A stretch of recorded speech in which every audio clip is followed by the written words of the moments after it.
이번 사건은 한마디로 표현하자면은 나는 신이다 스우파 버전 이렇게 볼 수가 있는 것 같아요. 글로벌 사이비 종교 사건인데 목사가 또 X발 한국 사람이야. 우리나라는 진짜 사기를 너무 잘 치는 민족인 것 같아요. 일단 사건에 자주 나오게 될 뭐 춤이나 SNS 이런 이야기부터 해야 되는데 우선 저는 춤을 좋아하지 않아요. 왜? 못 추니까. 잘 추면 좋았지.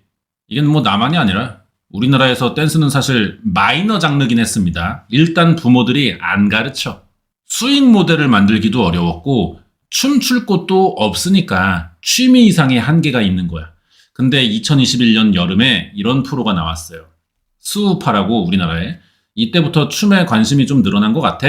우리나라 사람들이 또 춤을 잘 추긴 합니다. 춤 대회만 있으면은 우리나라가 무조건 나가서 트로피 하나 가져오거든요. 그래도 뭐 스타라고 할 수 있는 그런 유명한 사람은 거의 없었단 말이야. 어쨌든 뭐 아이돌 뒤에서 춤 만들고 추는 제작자, 지도자 뭐 이 정도의 포지션이었는데 이 수우파가 대박이 나면서 댄서라는 자체의 관심도가 올랐죠. 당연히 뭐 출연한 사람들이 능력자들이고 어그로 끄는 편집이 또 영향이 컸고 근데 결정적인 이유는 따로 있습니다. SNS가 컸어요.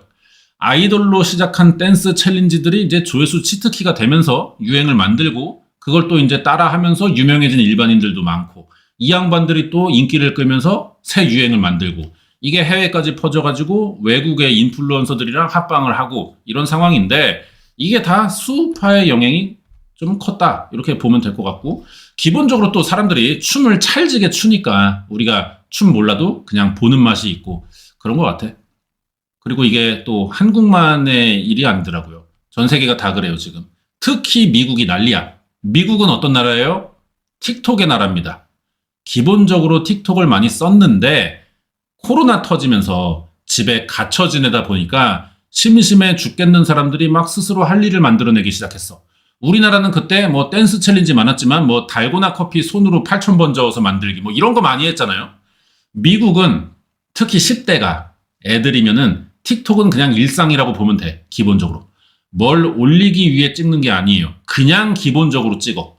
그 중에 뭐 운이 좋거나 어떻게 알고리즘의 혜택으로 유명해지는 사람도 있을 거 아닙니까? 그게 얘네예요. 윌킹 시스터즈라고 둘이 자매고 틱톡으로 유명해졌어. 언니 이름이 미란다 윌킹 왼쪽 그리고 동생은 멜라니 윌킹이고 둘 다 댄서입니다. 2019년부터 틱톡이랑 인스타에 춤추는 거를 많이 찍어 올렸는데 그게 터졌어. 특히 쇼폼에서 인기 있는 요소가 가족이 출연하는 거예요. 얘네는 둘 다 자매야. 춤을 추는데 잘 추고 씨발이 이뻐. 이게 먹히면서 조회수 난리 나고 팔로워가 330만까지 올라갔다고. 이 정도면은 우리나라에서 뭐 엔간한 중소기업 이상의 매출이 나오지 않을까 싶어요. 얘들 입장에서는 자기들 좋아하는 춤을 추는데 돈을 개벌잖아. 이름도 알리고 후원 협찬 엄청 들어오고 같이 찍어달라고 막 유명한 사람들 연락 쏟아지고 인생 폈어. 근데 2021년부터 윌킹 시스터즈 계정에는 동생인 저 머리 뽕 넣고 풍성한 저 여자 멜라니만 나오고 있습니다.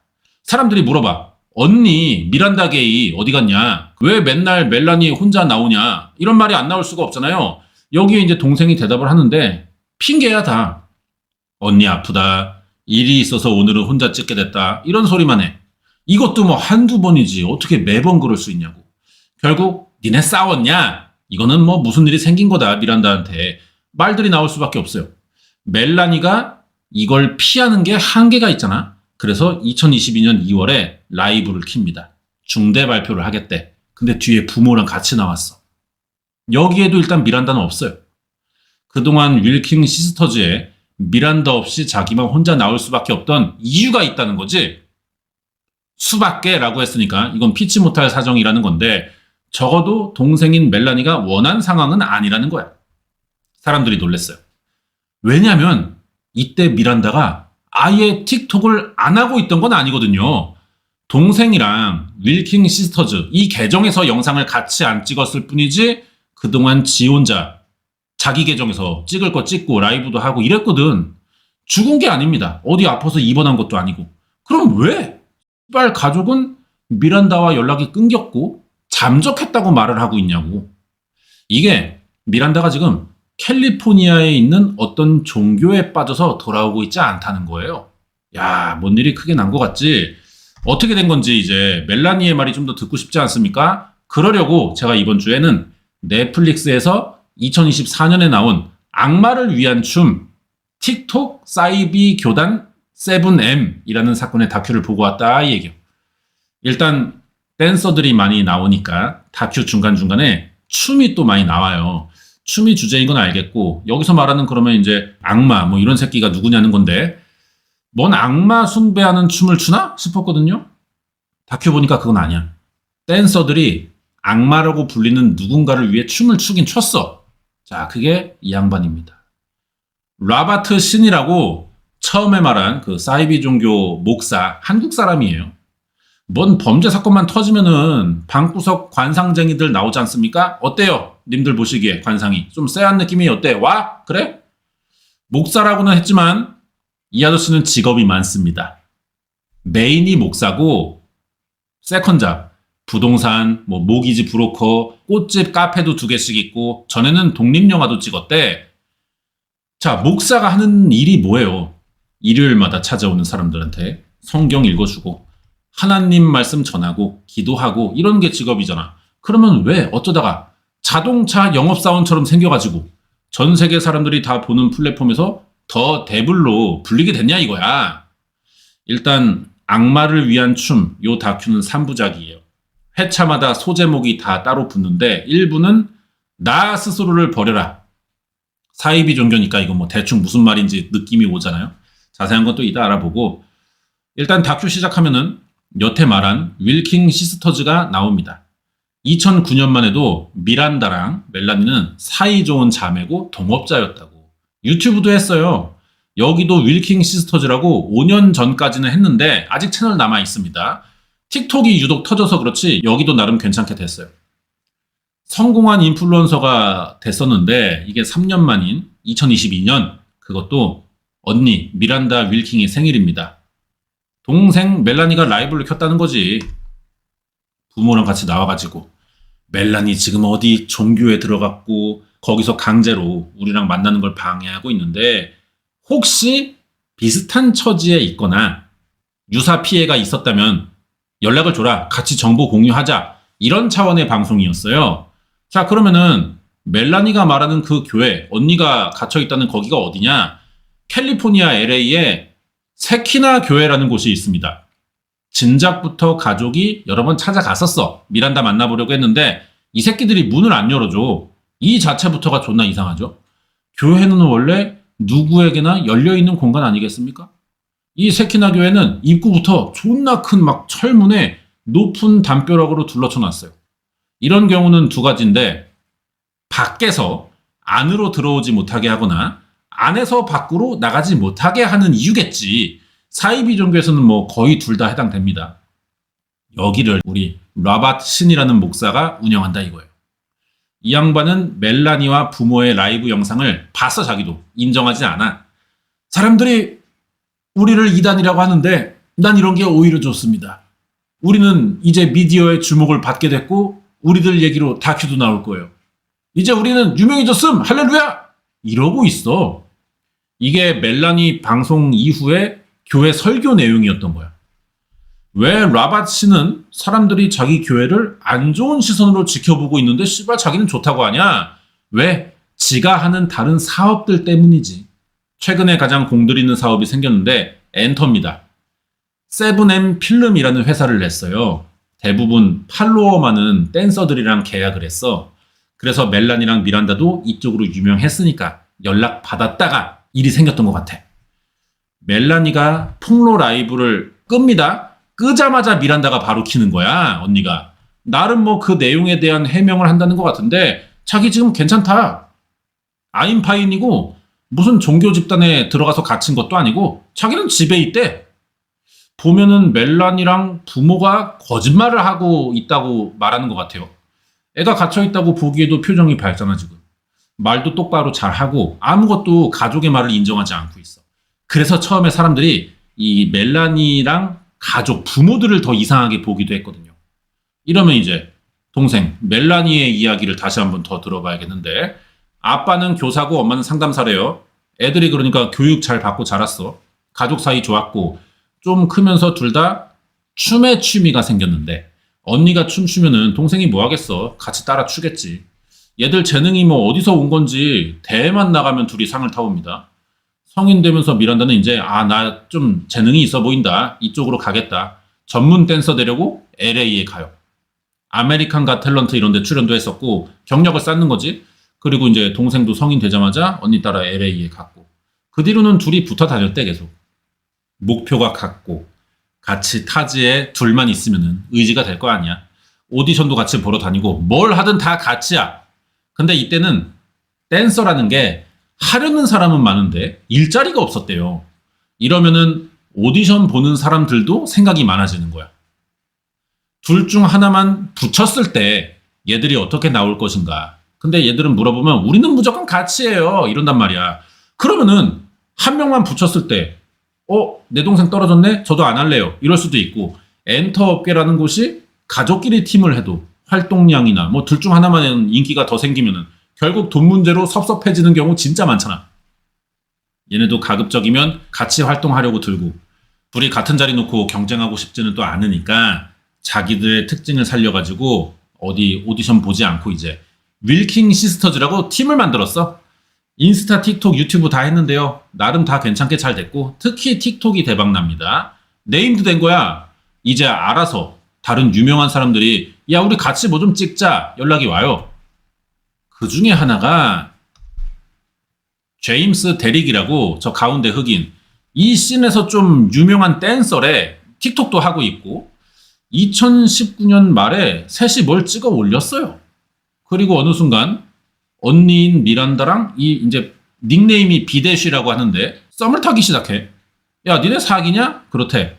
가족들도 보여줬어. 가족도 이 남자 엄청 좋아했다고. 그리고 코로나 기간에 어디 밖에 못 나가니까 같이 시간도 많이 보냈고 가족이랑. 비대쉬도 팔로워가 200만이 넘는 유명한 사람이란 말이에요. 얘는 아예 영상을 찍고 편집해주는 크루가 따로 있습니다. 그 사람이 저기 노란머리 꽁뚜 노란 아이제아 신이라는 애인데 얘가 중요해. 아까 말한 로버트 신의 아들입니다. 비대쉬가 흑인의 독실한 기독교 신자다 보니까 둘이 알게 되면서 일도 같이 한 것 같거든요. 어느 날 우연히 아이제아가 우리 아빠 목사야 이러는 거야. 그러자 비대쉬가 바로 체키나 교회를 가봤어. 남친이 다니는 교회니까 여친 된 미란다도 따라갔다고. 윌킹 시스터즈는 어릴 때 부모 따라 성당에 다녀보긴 했습니다. 근데 신앙심이 깊은 애들은 아니었대요. 근데 남친이 하도 가자니까 좀 싫지만 그래 뭐 나쁜 거 하러 가는 것도 아니고 교회인데 같이 가주지 뭐 이 정도 마음이었던 것 같아. 비대쉬라는 남자애가 교회에 데려간 거는 이 여친만이 아니에요. 얘가 유명하니까 춤 좀 춘다는 틱토커들은 많이 알고 지낼 거 아니야. 친하게 지내던 애들한테 내 편집자 아이제아가 영상 감독이다 좀 소개해주고 아이제아도 일거리 많아지고 소개받은 애들 영상 편집도 해주니까 또 팔로워 늘고 교회도 같이 가자니까 뭐 그런 개념으로 같이 어울려 놀았어. 그러면서 다들 이 자연스럽게 세키나 교회의 신도가 됩니다. 미국 사람이니까 뭐 기독교 신자가 당연히 많죠. 얘들 중에 대부분은 어릴 때 교회에 다녔지만 크면서 바빠지니까 못 가고 있었는데 이참에 좋은 친구 소개로 다시 다녀보는 거 좋겠다. 뭐 그렇게 생각하는 경우들이었대요. 모여가지고 성경 공부하고 예배 다니고 기도하고 평범한 교회 생활 했어. 근데 어느 날 또 성경 공부 모임에서 춤추는 애 하나가 그러는 거야. 내가 혼자 틱톡을 찍다 보니까 이게 꾸준하기가 너무 힘들다. 매번 춤 연습해야 되고 찍는 것도 뭐 여러 번 테이크 가야 되고 편집하고 또 반응 확인하고 이게 일정 관리가 힘들다. 그냥 일 얘기하는 거죠. 여기서 이 말을 들은 로버트 신 목사가 막 눈을 반짝반짝 거리더니 야, 너 팔로워가 몇이냐? 영상 올리면 조회수 몇 달이냐? 이런 걸 물어보는 거야. 애들이 다 규모가 있어요. 저는 뭐 200만이고요. 쟤는 300만인 것 같아요. 그리고 얘는 뭐 좀 학고예요. 시작한 지 얼마 안 돼갖고 한 60만 나옵니다. 씨발놈들이. 이러니까 로버트가 뭔가 결단을 내린다는 느낌으로 말을 하는 거지. 야 얘들아, 내가 니네를 위해 댄서 전문 소속사를 만들어 볼 생각인데 어떠냐? 나 나름 예전에 할리우드에서 영화도 찍던 감독 출신이다. 이 새끼 그때 망했어. 근데 라바신 니네 지금 혼자 촬영하고 편집 힘들지 않니? 춤 연습 시간도 줄어들고 야 몸만 피곤하다. 내가 회사 차리면 영상 촬영, 편집, 연출 다 해준다. 내 아들 아이제 알지? 이 꽁투 노란 새끼. 걔가 비대시 영상 편집해가지고 조회수 대박 친 거 아니냐. 내 아들한테 말해가지고 니네 영상 촬영 편집 다 맡아줄 크루들을 구해준다. 메이크업, 의상 준비 다 해준다. 니네 그냥 카메라 앞에서 춤만 춰라. 그러다가 광고 들어오고 어디 출연해달라고 연락 오면은 그것도 내가 다 조율해준다. 니들은 그냥 하나님이 주신 달란트 잘 살려가지고 열심히 춤만 춰라. 스카우트 제안한 거예요. 자, 춤추는 애들 입장에서 이걸 거절할 이유가 없잖아. 자기를 보호해줄 일종의 소속사가 되는 건데, 춤추면서 생기는 어려운 일들 다 처리해주겠다는 거 아니야? 이 사장님이. 이 사람이 라바신이에요, 목사. 이렇게 해가지고 이제 회사에 들어간 애들이 비데시, 미란다, 오브리, 케인, 레이노 이런 애들입니다. 검색하면 다 나와요. 유명해.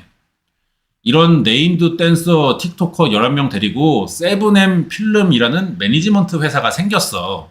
라밧씨는 이제 목사면서 소속사 사장이 된 거죠. 라밧은 댄서들에게 교회 안에 방을 하나 개조해가지고 숙소, 작업실 만들어줬고 촬영에 필요한 장비들 다 샀어요. 아내가 있습니다. 해나라고 매니저를 했어. 이 사람은 애들 일정 관리에 맞춰주고 단가 책정하고 한동안 일을 이렇게 잘 했어. 처음에는 너무 좋은 거야.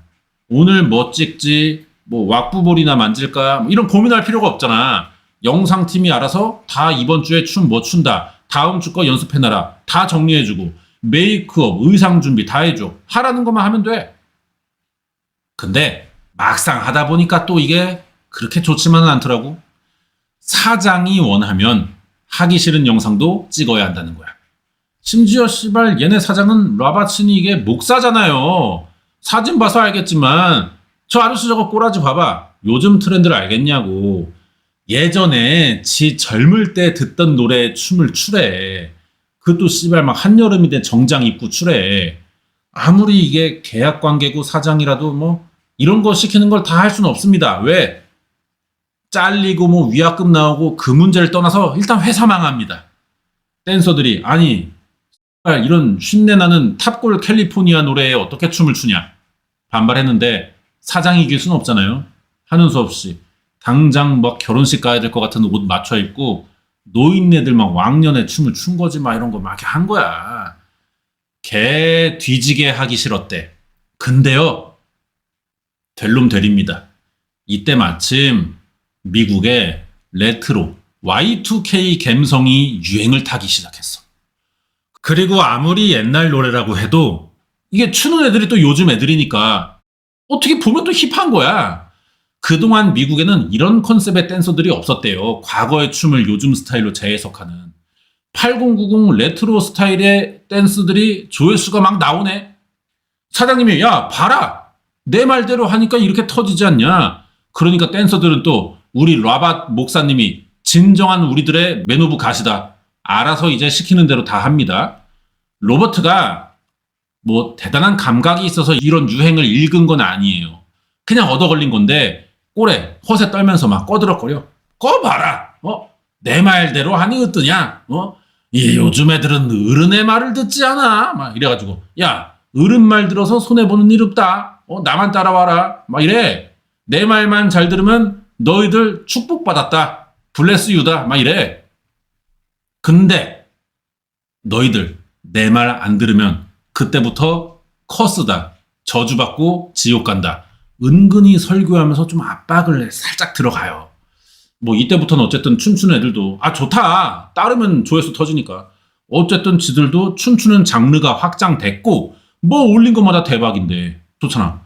이때 세븐엠에 소속된 애들은 영상만 찍으면 팔로워 앞자리 수가 달라졌습니다.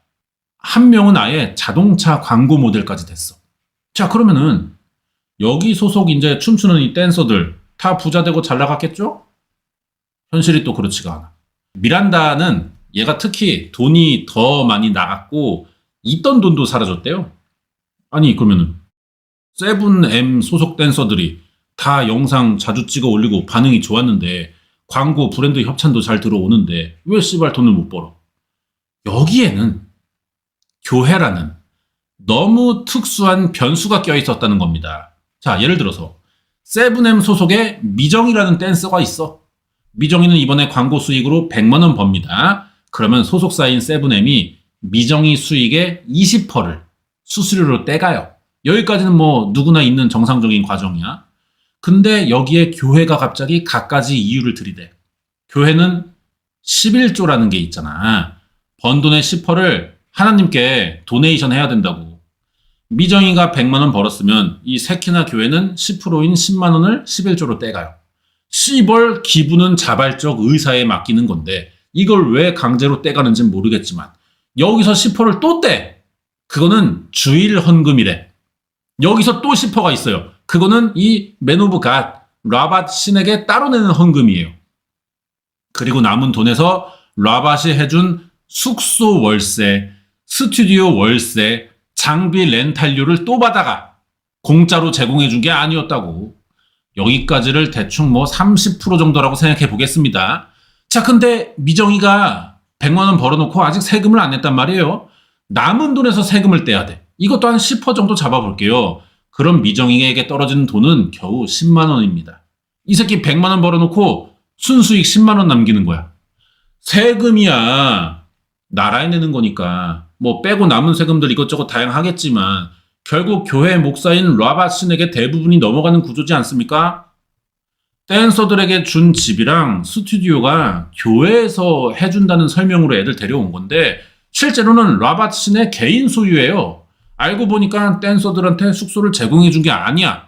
지 집에 월세 세입자로 넣어뒀더라고. 그러면 촬영 장비랑 뭐 대여료 이런 건 뭐야?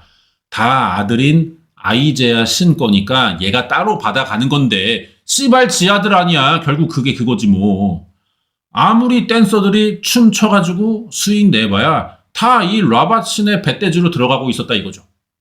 이게 뭐 노동법 위반이 될지는 모르겠지만 어쨌든 회사는 교회라는 걸로 포장돼 있지 않습니까? 회사 통장으로 들어갔으면은 뭐 또 모르겠는데 헌금 명목으로 받아간 게 절반이 된단 말이지. 나머지 30%야 뭐 장비 대여료, 뭐 양아치 소리 듣겠지만 법적으로 문제 안 돼요. 그렇게 계약했다면 할 말 없는 거지. 내 장비 네가 썼으니 대여료 받겠다는 게 뭐 누가 뭐라 할 겁니까 사실. 그리고 이 매니저 해나라는 라밧 신의 아내, 이 사람이 댄서들의 통장, 입출금을 다 관리합니다. 아예 통장을 갖고 있는 거야. 해나가 미정이한테 야 미정게이야 너 이번에 삐끼삐끼 준 거 대박 났더라. 너 할렐루야다 그치? 그러니까 하나님께 감사 헌금으로 이 정도 해야 되지 않겠니? 이지랄하면서 수표를 가져오면은 미정이는 이번 영상으로 지가 얼마 벌었는지도 사실 몰라. 그러면서 그냥 수표에 사인을 하는 거야. 이 돈은 그냥 교회에 들어가 버리고. 이렇게 해도 슈킹이 아니래요. 강요가 있어 보이지만 우리 미정이는 다 큰 성인이거든. 주민등록증이 있거든. 자기가 직접 오케이 했고 지가 사인했잖아. 이게 심할 때는 수입의 50% 이상을 반강제로 교회에 헌금을 한 적도 있습니다. 그럼 얘는 돈을 버는 게 아니라 빚이 생길 때도 있어요. 이게 리볼빙 돼가지고 또 다음 수입에서 그 빚부터 까고 정산을 새로 시작해야 돼. 이런 일들이 자기도 모르게 반복되고 있었다는 거예요. 아니, 우리 댄서들은 지일인데 왜 이렇게까지 모르고 당하기만 했냐? 일단 기본적으로 이쪽 일 하는 애들은 이건 인정해야 돼 우리가. 세상 물정에 좀 어두운 경우가 많습니다. 거기에 지들 통장을 매니저인 해나에게 다 맡겼단 말이야. 돈이 얼마 들어오고 나오고를 직접 본 적이 없대요. 이게 끝이 아니고 2021년 1월에 윌킹 시스터즈, 아까 처음에 봤던 여자애들 외할아버지가 돌아가셨어. 부모가 자매한테 연락해가지고 빨리 야 우리 미시간주에 있는데 장례식 와라. 동생 멜리나는 바로 짐 싸서 갈 준비하는데 출발 30분 전에 갑자기 미란다. 언니한테 문자가 와. 나 코로나 걸려서 비행기 못 타. 이렇게 문자가 띄고 온 거야. 이 사진이 이제 멜라니랑 이제 가족들이에요. 윌킹 시스터즈. 엄마 아빠 입장에서 납득이 갑니까? 할아버지 장례식이 안 온다는데? 코로나는 뭐 씨발 애미애비도 없어? 야, 뭔 소리니? 그러면 마스크 2장 겹쳐 쓰고 일단 와라. 연락을 막 했는데 이 새끼 전화 안 받아. 미란다. 멜라니는 언니가 거짓말하고 있다는 걸 눈치챘어요. 집요하게 전화를 걸었지. 몇십 통 걸어가지고 겨우 통화가 됐어. 언니, 네 코로나 아니지? 따지니까 미란다가 뭐라고 하게? 이게 갑자기 막 그냥 쳐 울더니 그냥 뚝 끊는 거야. 가서 잡아올 수도 없어. 어디 사는지 모르거든. 하는 수 없이 멜라니 혼자 비행기를 타요. 장례식에서 이제 얘기 듣고 남친인 비대 씨랑도 알고 지내니까 얘한테라도 한번 전화를 해봤거든요. 그랬더니 남친 새끼도 전화를 안 받아. 문자도 안 보는 것 같아. 이제 경찰에 신고하는 수밖에 없어. 경찰은 찾을 수 있단 말이에요. 신원조회 되니까. 가서 만나봤더니 미란다가 저는 조용히 제 식대로 할아버지를 혼자 추모하고 싶었는데 가족이 못 받아들이는 것 같아요. 이래. 가족은 미란다가 이 새끼 이상하게 변했다 지금. 신변에 어떤 문제가 있는 것 같다. 직접 만나러 LA로 갔어. 어떻게 만나긴 했습니다. 야, 이제라도 장례식에 가자 했는데 우리 미란다가 이상한 소리를 해. 장례식이 가도 되는지 물어보고 올게요. 부모는 황당한 거야. 아니 씨발 할아버지 장례식 가는데 가족 말고 누구 허락을 왜 받아야 돼? 그러니까 미란다 인연이 이거 확실히 이상해진 게 보입니다. 부모보다 더 하느님과 가까우신 분에게 물어봐야 돼요. 이지랄 하는 거야. 이 대답을 듣는 순간 가족은 우리는 이제 미란다랑 관계가 끝났구나 생각했습니다. 사이비 종교에 빠졌다고 눈치를 챈 거지. 여기까지가 멜라니와 가족들의 이야기입니다. 우리 미란다가 이래서 돌아오지 않고 있다. 아니 그렇다고 씨발 뭐 가족 연락을 안 받을 건 뭐고 장례식을 굳이 안 가려고 버틸 필요가 있냐는 거야. 이게 다 이 자동차 영업사원 같은 라밧 신의 교리 때문이라는 거죠. 이 새끼가 항상 신도들에게 그래요. 너 자신을 버리고 가족도 버리고 과거의 나를 떠올리게 하는 모든 관계를 내려놓아야 합니다. 항상 이렇게 가르친데 내가 먼저 나를 버리고 온전히 하나님을 바라봐야 한다는 거지. 그래가지고 내가 구원을 받으면 내 가족도 저절로 나를 따라 구원을 받게 될 테니 가족의 구원을 위해 가족부터 버리라는 뭔 쥐약 처먹은 소리를 한다는 거야. 근데 이걸 또 믿는 사람들이 많다는 게 문제고요. 세븐엠 댄서들만이 아니라 세키나 교회 신도들은 다들 가족이나 친구들과 연락을 끊고 살아요. 지들 입장에선 이게 가족을 구원하는 방법이니까 그렇게 믿으니까. 아이 씨발 인간이 생긴 뒤로 있잖아. 동서양 막론하고 이 사이비 종교의 가장 큰 특징은 신도들을 외부랑 단절시킨다는 데 있습니다. 외부랑 다른 세상을 만들어야 하니까 생각을 가둬두는 거란 말이야. 그래서 세키나 교회가 철문을 두고 담벼락도 존나 높은 거라고. 교회라면서 예배도 초대받은 사람만 갈 수 있어요. 초반에는 멜라니도 언니 따라서 교회 모임을 나간 적이 있어. 미란다가 세븐엠 숙소 들어가 살고 있어서 뭐 교회라도 가야만 언니를 볼 수 있는 거니까. 라밧 입장에서는 윌킹 시스터즈가 같이 세븐엠 소속이 되면은 미란다가 혼자 버는 것보다 더 돈이 될 거 아니야. 듀얼코어 돌리니까. 동생도 같이 꼬셔보려고 했던 것 같아요. 근데 멜라니는 언니랑 다르게 병신이 아니었단 말이야. 언니랑 언니 남친이 다 다니니까 뭐 티는 안 냈지만 처음부터 이상하게 봤어 이 교회를. 그래도 언니 체면 생각해서 예의상 몇 번 따라가긴 했는데 주말 예배만 초대받았단 말이에요. 평일은 갈 수 없잖아. 그래서 멜라니는 평일 예배가 있던 날 공항에 자기 스케줄 친구 마중 나가는 약속을 잡은 적이 한 번 있어요. 공항 가는데 갑자기 이 목사 딸에게 전화가 와요. 야, 로버트 목사님이 멜라니가 오늘 예배를 꼭 왔으면 하니까 친구는 혼자 오게 놔둬라. 공항에서 뭐 우버 택시 타도 되지 않냐? 당장 차 돌려서 예배 오셈. 이렇게 한 거야. 다시 말하지만 멜라니는 언니처럼 병신이 아니에요. 교회로 가지 않습니다. 이 장면을 볼 때 내 생각에 라밧이 언니 통해서 멜라니 일정을 알아본 것 같아. 야, 네 동생 오늘 뭐하니? 이렇게 해갖고. 그래서 나름의 퀘스트를 줘가지고 신자로 만들 수 있는지 간을 본 것 같습니다. 근데 이때 안 넘어오니까 그때부터 멜라니는 교회에 부르지 않았대요. 당연히 뭐 병신 같은 소리만 듣고 있는데 멜라니도 나갈 생각이 없겠지. 이 뒤로는 멜라니가 언니랑도 연락이 잘 안 됩니다. 부모님도 미란다랑 연락이 안 되는데 또 틱톡에는 미란다랑 비데시가 같이 춤추는 영상이 계속 올라와. 참 상황이 이상하지 않나요? SNS로 보면은 미란다는 어디에나 있는 새끼야. 근데 멜란이랑 부모 입장에서 보면은 이 새끼는 어디에도 없는 새끼 같단 말이지. 가족은 혹시나 해서 세븐엠 소속의 댄서들 SNS를 막 타고 다니기 시작해. 혹시 우리랑 비슷한 처지의 가족들이 있는지 찾아본 거예요. 그러면서 레인 오라는 틱토커의 부모랑 연락이 됩니다. 얘기 들어보니까 자기들이랑 입장이 똑같은 거야. 아들이 세키나 교회에 들어가면서부터 연락이 끊겨가지고 어떻게 데려올지 알아봤다는데 미국에 내셔널 휴먼 트래피킹이라는 게 있대요. 인신매매, 성착취, 노동착취를 신고하고 지원하는 핫라인이야. 미란다랑 레이노 부모가 여기에 같이 전화해봤지? 우리 애들이 연락 안 되는데 교회에 감금된 것 같고 계좌에서도 돈이 계속 빠져나간다. 노동착취를 당하는 것 같다. 근데 여기서는 피해자들이 성인이라 해줄 수 있는 게 별로 없대요. 노동력 착취나 성추행을 당했다면 피해자들이 직접 신고해야 되고 지금 같은 상황을 자기들이 모르는 건 아닌데 함부로 나섰다가 상황이 더 나빠질 수 있다.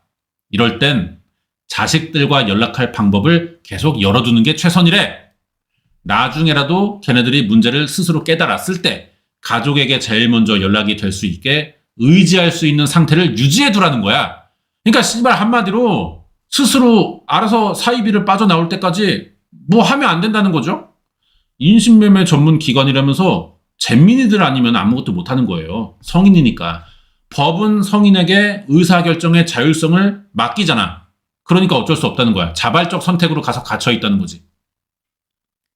상황이 이렇다면 틱토커의 가족답게 틱톡으로 해결하는 수밖에 없거든요. 바로 라이브를 그래서 킨 겁니다. 미란다가 세키나 교회에 잡혀있고 라밧 신이라는 목사는 사입이다. 이렇게 폭로를 했어. 이 방송을 세키나 교인들도 많이 봤습니다.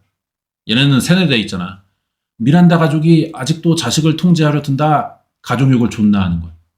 방송이 끝나자 남친인 비대시는 또 지 SNS에 모든 이야기엔 양면성이 있어. 다른 이면의 얘기는 이래. 아름다운 백인 여성이 가난한 흑인 남성 만나 사랑에 빠졌어. 그녀의 부모 이들 사이 반대했어. 이지랄로 시를 써놓은 거야. 병신이. 이걸 본 사람들은 미란다의 부모가 비대시는 흑인이니까 백인 가족이 흑인 남친을 둘 수 없다. 둘이 갈라놓으려고 한다. 일부러 라이브에서 그래서 멀쩡한 교회를 이단으로 만든다고 생각했습니다. 여론전이 시작된 거죠. 알고 보니까 비대시의 SNS는 라밧이 시킨 거야. 그랬어. 야, 대시야. 형 말 들어봐. 너 흑인이잖아. 흑인으로 살면서 불리할 때가 있으면 흑인이라는 게 유리할 때도 있다 임마. 너 지금부터 네가 흑인이라는 강점을 이용해. 이렇게 한 거야. 그래서 무슨 흑인 차별하냐 이런 여론을 만들려고 했던 거죠. 그래도 이 멜라니랑 부모님의 라방 폭로가 효과는 있었습니다. 사이비로 소문난 곳과 일할 수 없다 이러면서 세븐엠 댄서들에게 잡혀있던 광고 공연 막 취소되더니 SNS에 라바트 신이랑 세키나 교회를 폭로하는 저격 계정들이 나타났거든요. 댄서들 중에서도 아직 뭐 좀 반반인 애들이 있어.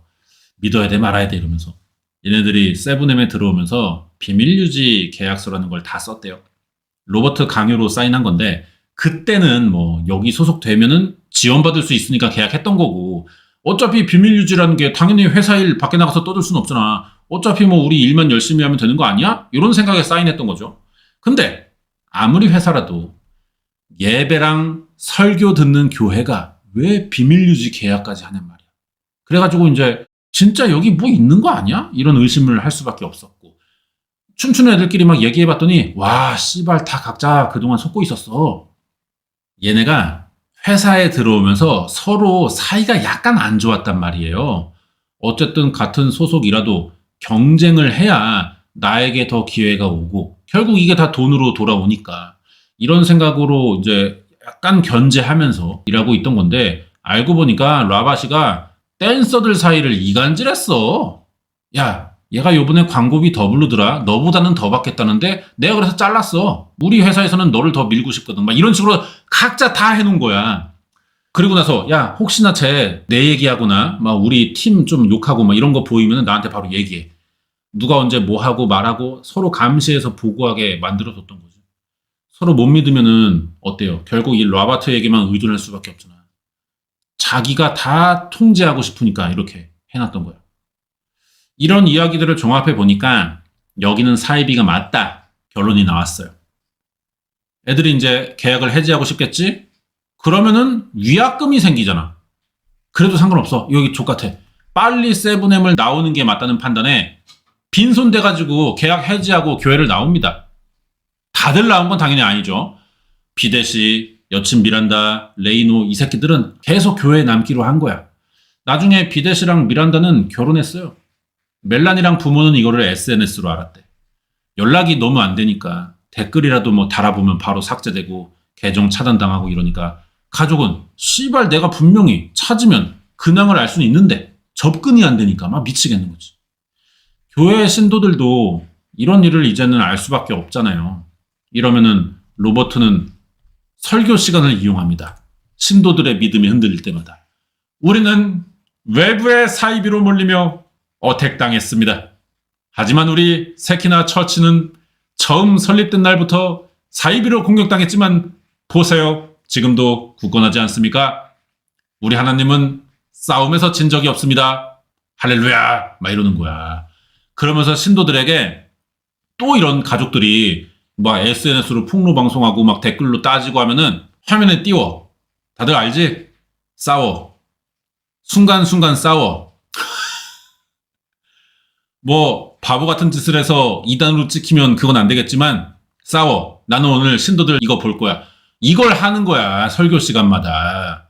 그럼 또 신도들이 될지어다 막 이지랄하고 믿어주니까 씨발 거 문제가 맨날 생기지만 교회가 망하질 않아. 이런 곳은 외부 힘이 작동하질 않아요. 그러니까 내부에서 무너뜨려야 됩니다. 그러면 목사 입장에서는 신도나 관계자가 배신해야 되는데 그게 쉽겠어요? 다들 세뇌돼 있고 서로 감시 중이니까 뭘 하기가 어렵습니다. 관계자들은 나름 또 목사에게 떨어지는 게 있을 거 아니야. 측근이니까. 배신을 왜 해? 이래서 사이비 종교는 해결이 진짜 어렵거든요. 이런 타이밍에 이 사람이 등장합니다. 멜라니 리라고 한국 사람이에요. 미란다 동생이랑 이름이 똑같죠? 예전에 세키나 교회에서 10년을 갇혀 살다가 탈출했대. SNS 하다가 최근에 올라온 세키나 교회의 라바트 신 저격 계정들을 보고 아니 라바트 신이 아직도 이지랄을 하고 있어? 놀랬대. 이렇게 멜라니 리라는 사람이 등장하면서 1부 너 스스로를 버려라가 끝납니다. 재밌잖아. 1부는 전반적으로 라바트 신은 누구고 세키나 교회는 어떤 곳인지 세븐엠 댄서들은 어떤 식으로 로버트 신에게 착취당했는지 사이 좋았던 이 윌킹 자매는 어쩌다가 찢어진 건지 이런 걸 보여줬고요. 2부에서는 세키나 교회를 탈출한 또 다른 자매의 이야기가 나오는데 그게 이 멜라니 리다 이거야. 이번에도 자매예요. 목사가 한국계이라 그런지 한국인 피해자들이 있습니다. 희한하게도 이 자매의 동생 이름도 멜라니인데 언니 이름 달라. 근데 어쨌든 멜라니가 똑같은 사람이 있으니까 여기서는 K 멜라니라고 할게요. K 멜라니 한국에서 태어났습니다. 부모가 이혼하고 엄마 따라서 미국에 이민 간 1.5세대예요. 집이 개판이야 얘기 들어보면. 엄마는 알코올의 도박 중독자. 아빠는 미국 가면서 연락 끊겼어. 이러면은 애들끼리 의지하는 경우가 있을 수밖에 없잖아. 다행히 2살 위에 언니가 프리실라라고 이름이. 서로 잘 챙기면서 살았어요 둘이. 그래도 결국 부모 문제 때문에 애들이 외롭고 언니도 언니 나름대로 뭐 또 같은 이유가 있으니까 이런 걸 우리가 신앙으로 풀어보자. 이런 취지로 교회를 찾아갔는데 거기가 세키나야. 개세키나 교회. 얘네가 한인 이민자니까 이런 사람들에게 한인 교회는 단순한 교회가 아닙니다. 커뮤니티 역할을 해요. 다른 이민자 가정들도 주변에 있으니까 어떤 점이 어려운지 알잖아. 이민자 정착을 돕고 문제 생기면 뭐 서로 도와주고 그러면서 친구도 사귀고 이런다고 교회에서. 이게 2001년 얘기인데 이때는 이 개세키나 교회가 평범한 한인 교회였어. 그냥 문제없고 신도 수도 별로 없어요. 초기에 15명으로 시작한 교회란 말이야. 이때도 목사는 라밧 신이었고 옆에 캐서린 신이라고 여동생이 교회 살림하면서 K 멜란이랑 같이 뭐 어린 이민자, 유학생들 밥해 먹이고 고민 들어주고 이런 식이었어요 교회가. K 멜라니가 여기에 도움을 받으면서 미국 생활에 적응을 잘 했단 말이야. 그러면서 언니인 후리실라도 동생 소개로 이 세키나 교회를 다니게 됐고, 후리실라도 교회 분위기 좋고 뭐 사람들 잘해주니까 마음에 들었지. 이때만 해도 우리 라밧 신 목사님은 목사하면 우리가 생각나는 그런 사람이었어요. 병신으로 변하는 계기가 있었다는 건데 그게 2005년입니다. 이 세키나 교회의 규모가 갑자기 커지는 사건이 있었다는 거예요. 2005년에 K 멜라니가 고등학생이었는데 몸에 발진이 하도 심해가지고 막 잠을 못 잘 정도였다는 거야. 온몸을 소독약으로 닦는데도 낫질 않아. 그러다가 며칠 뒤에 K 멜라니 세례식 날이었거든요. 무슨 물에 들어갔다 나오면은 하나님의 사람으로 다시 태어난다 뭐 이런 걸 인증받는 의식이래요. 세키나 교회가 이 세례식을 근처 바닷가에서 했어. 라바트가 이때 K 멜라니에게 막 기도해주고 바다에 담그고 이러면 끝나는 거야. 이걸 하니까 이유는 모르겠지만 바로 다음 날 발진이 싹 나았다는 거죠. K 멜라니는 이게 어떻게 나은 건지 모르겠어. 내가 볼 땐 그냥 소금물에 담그면 낫는 것 같아요. 그냥 증상이. 하지만 교회는 다르게 해석하죠. 하느님의 치료 이렇게 떠들더라고. 그래서 소문이 났어요. 안 낫던 병을 고쳤다 교회가. 여기에 또 라바트가 씨발 본색을 드러내는데 갑자기 자기가 전직 닥터래. 나 힐러니까 나한테 치유의 힘이 있다. 나 소락하다. 예배 시간에 이런 식으로 설교를 하는 거예요. 이 소문이 또 퍼지면서 그때 신도수가 늘어난 거지. 교인이 많아지자 헌금도 많이 들어오지 않습니까? 막 돈 벌어가지고 라밧이 또 이 새끼 여자 좋아하는 것 같아. 영광의 소녀들이라는 건물을 하나 지어요. 이게 이제 여성 신도만 들어가는 기숙사야. K 멜란이랑 언니 후리실라도 여기 들어가 살았고, 유독 청년 신도들을 신경 썼는데 이 사람이 버려놓은 사업이 많단 말이야. 여기에 취직도 시켜주고. 그러면 겉으로 볼 때는 좋은 데 같아요. 잘 곳 해줘, 밥 해줘, 취직해줘, 복지가 좋아 보이잖아. 근데 교회가 이 많은 돈이 다 어디서 나오겠어요? 이 돈을 마련하는 과정까지 보면은 아까 세븐엠 얘기 들어봐서 알겠지만 여기는 진짜 100% 사이비가 맞아. 일단 이 영광의 소녀, 글로리 걸스들이라는 존나게 JMS틱한 느낌의 기숙사에서 살려면은 룰이 몇 개가 있습니다. 규칙. 밤 10시엔 무조건 불을 끈다. 새벽 5시에 일어난다. 아침 6시부터 7시까지 매일 새벽 기도를 한다. 밥은 나오지만 주는 대로 먹어야 되고 지정된 방에서만 생활해야 된다. 개인 물품 구입은 금지된다. 그리고 이 중에 무조건 필시 지켜야 하는 거는 멘토, 멘티 시스템을 따라야 한다는 거예요. 이게 뭐 어떤 선배가 후배에게 자기가 미리 경험한 좋은 말 해주고 조언해주고 이런 거면 나쁜 게 아닌데 세키나 교회의 멘토, 멘티는 다단계 같은 구조를 갖고 있어. 맨 위에 맨 오브 갓이라는 지가 지를 그렇게 부르는 그 목사 라밧 신이 있고 바로 아래에는 우먼 오브 갓 등급의 지 아내 헤나 신이 있어. 그 밑에는 로버트 신의 딸과 사위 아니면은 뭐 말 잘 듣는 오른팔급의 신도가 영적 멘토래요.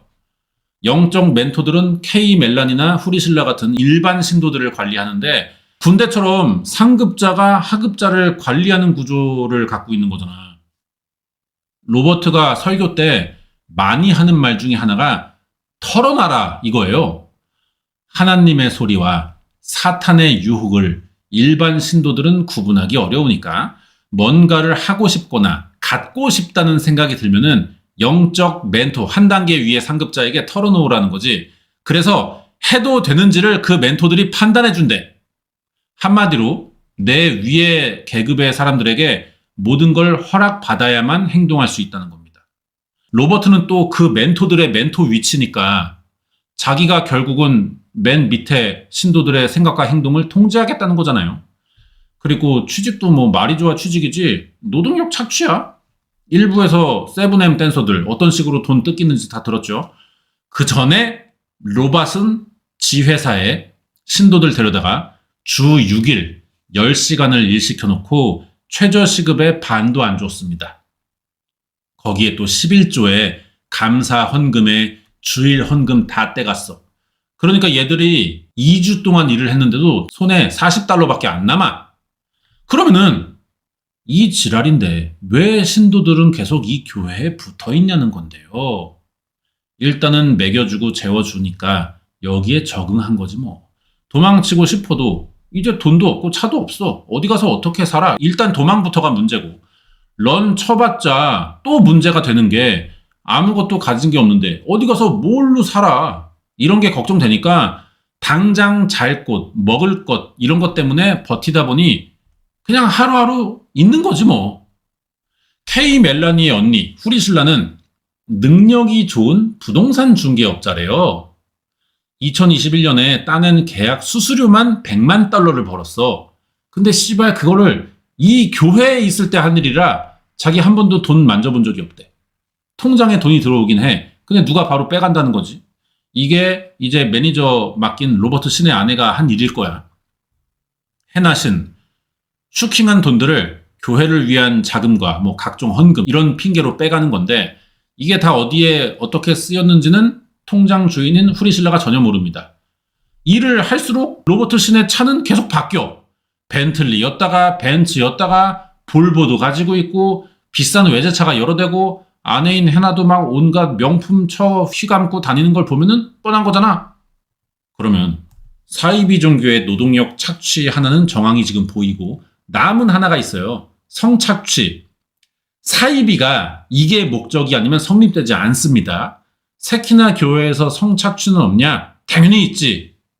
2008년 라밧이 예배를 하고 있었어요. 갑자기 어디서 대여섯 명의 여성 신도가 쳐들어왔어. 당신은 날 성폭행했어. 우리를 속였어. 단체로 이러면서 막 울어.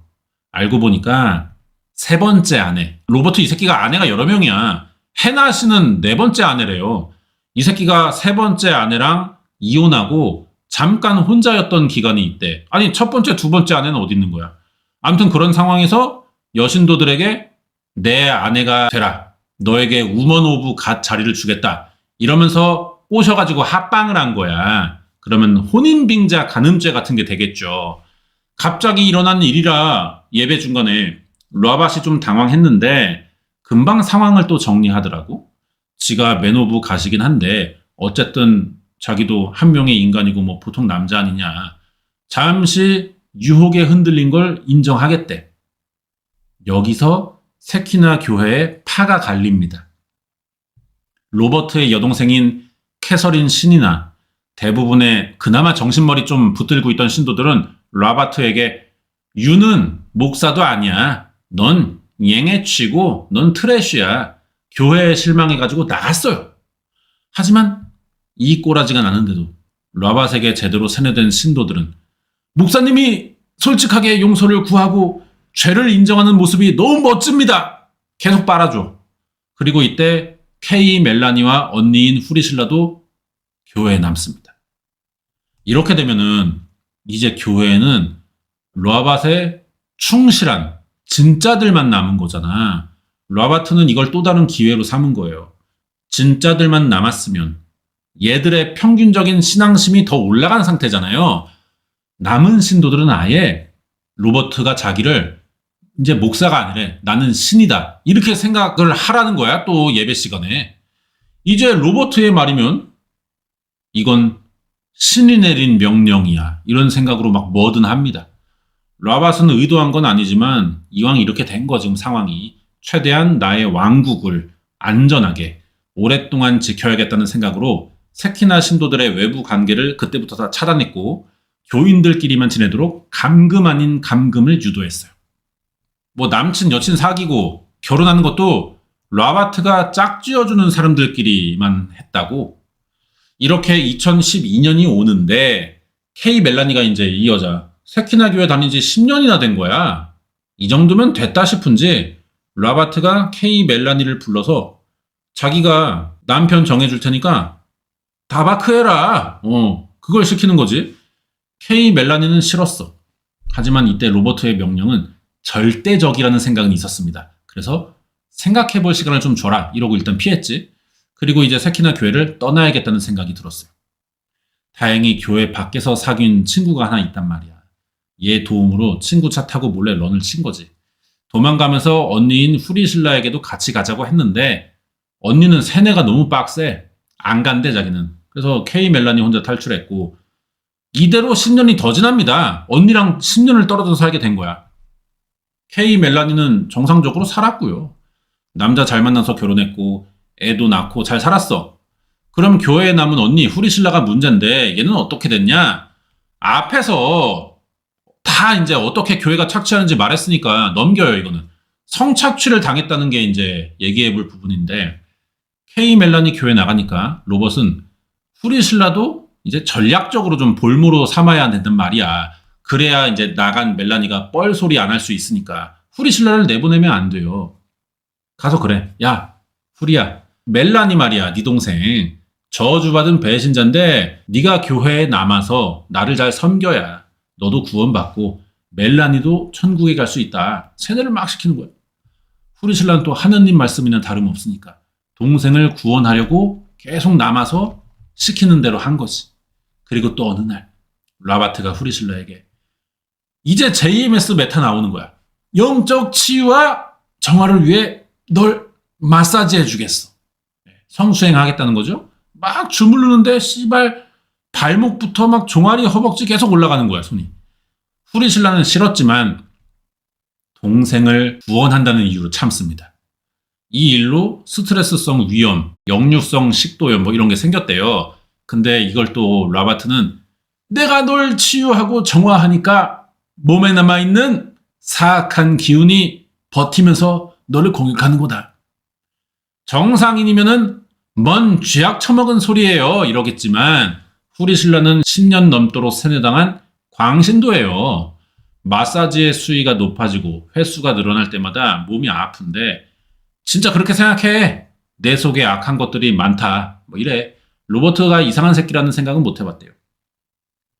이게 반복되고 익숙해지니까 이 새끼야 언더아머 존나 좋아하네. 3대 몇이냐.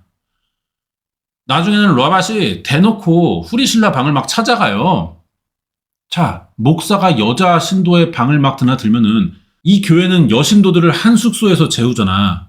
다른 신도들 사이에 이게 안 보이겠어? 소문이 돌겠죠? 로버트의 네 번째 아내인 해나도 이걸 알게 됩니다. 남자 신도들이면은 힘으로 통제가 될 텐데 어느 정도. 여신도들은 어쨌든 목사랑 이성이잖아. 그러니까 알게 모르게 서로 눈에 띄려고 상위 멘토가 되려고 잘 보이려는 경쟁을 자기들끼리 해요. 스스로 모르게.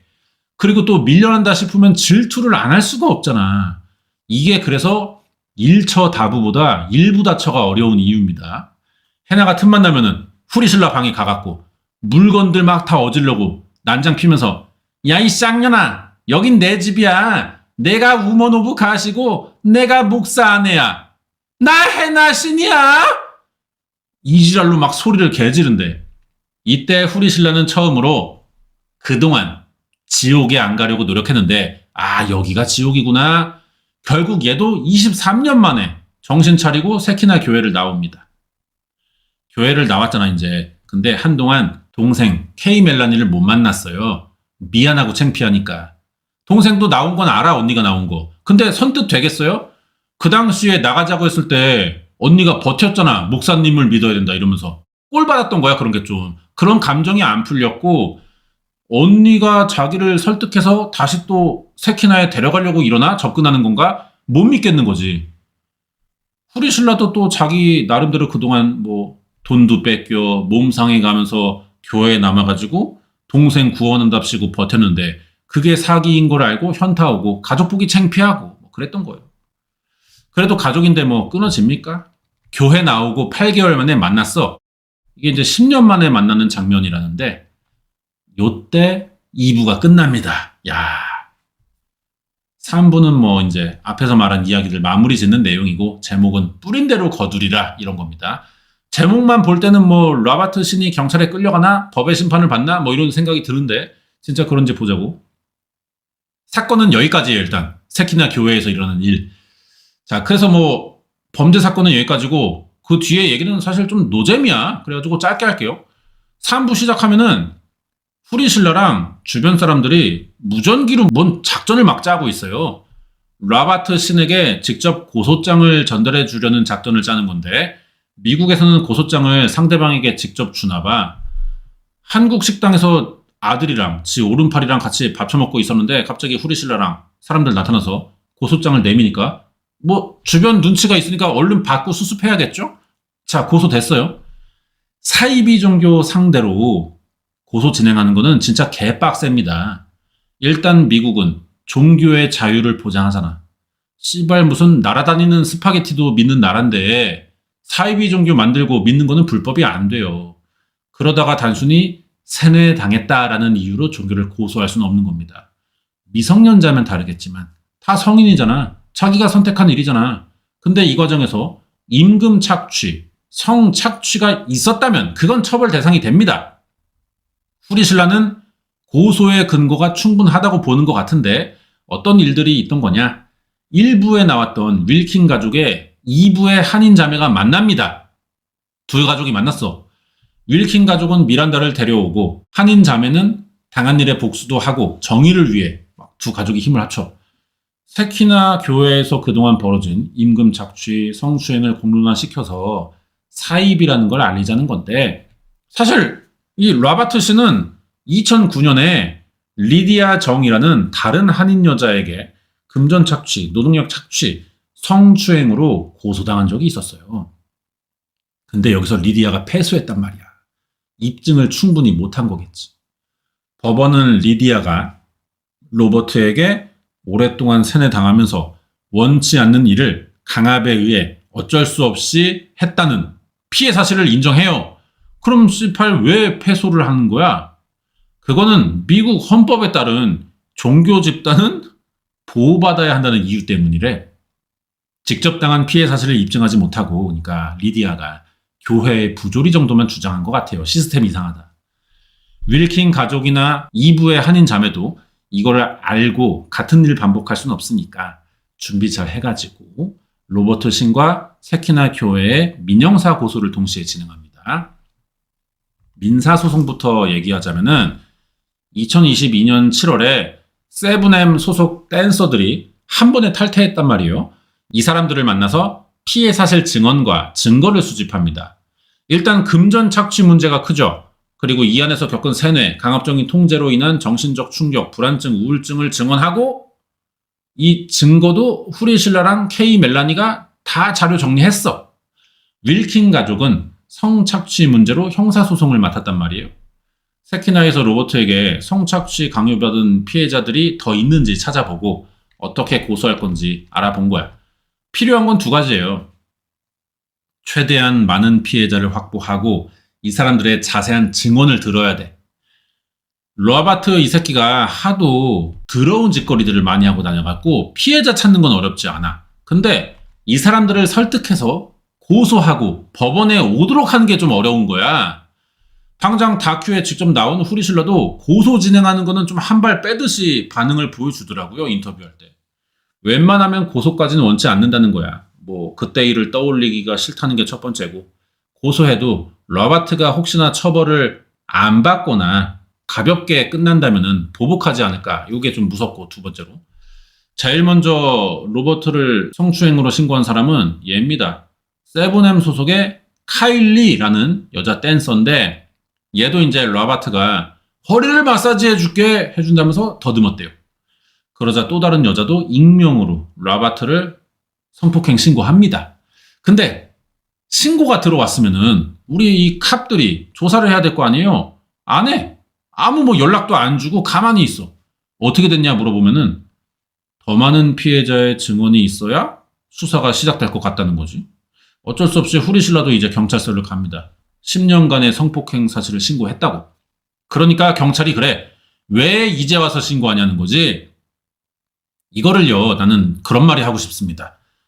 무작정 2차 가해라고만 할 게 아니라 어차피 뭐 그래 이해해. 듣는 사람은 띠껍지. 하지만 경찰 입장에서는 사건의 실체를 파악하기 위해 안 물어볼 수가 또 없는 부분이에요. 그러니까 피해자들은 뭐 이렇게는 대답하지. 그 새끼가 아직도 그러고 사는 것 같아서 추가 피해자를 막자는 취지로 대답하는데 성폭력 사건은 뭐 처음에 한 명 신고가 중요한 것 같아요. 나서기 쉽지 않으니까 누가 먼저 시작하면은 또 용기를 낸단 말이야. 그때부터는 피해자들 잘 나오면서 사건 규모가 커질 때가 많아. 여러 명이 신고했는데 이게 몇 달이 지나도록 수사가 또 없어. 물어보면은 아직도 이 캅들은 추가 신고가 들어와야 하겠다, 조사를. 그런 말만 해요. 아무래도 그렇더라고, 보니까. 경찰이 라바트에게 뭘 받은 것 같아요. 그런 느낌이 좀 들었는데 여기에 대한 것만 안 나오고 이대로 다큐가 끝나. 마지막에 라바트는 계속 교회에 나와서 예배를 보고 있다. 나를 음해하는 사탄의 거짓 선동들일 뿐이고 다 소용없습니다.